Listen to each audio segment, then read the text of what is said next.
చాలామంది ఈడీడీ ఎలా క్యాలిక్యులేట్ చేస్తారని అడుగుతూ ఉంటారండి.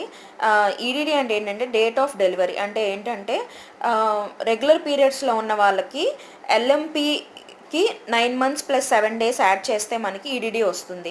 ఎల్ఎంపీ అంటే ఏంటంటే మనకి లాస్ట్గా పీరియడ్స్ ఎప్పుడు వచ్చాయి ఆ ఫస్ట్ డేట్, అంటే ఫర్ ఎగ్జాంపుల్ 1st September వచ్చిందనుకోండి, దానికి 9 months + 7 days యాడ్ చేస్తే మనకి ఈడీడీ వస్తుంది. అది రెగ్యులర్ పీరియడ్స్ వాళ్ళకి.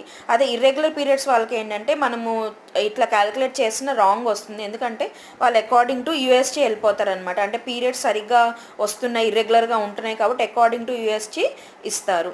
కొంతమంది ఏంటి రెగ్యులర్ పీరియడ్స్లో ఎల్ఎంపీ కరెక్ట్గా చెప్పరనమాట. దానివల్ల కూడా అకార్డింగ్ టు యూఎస్జీ అనేది ఎక్కువ గ్యాప్ ఉన్నట్లయితే అకార్డింగ్ టు యూఎస్జీ తీసుకుంటారనమాట. This is about it.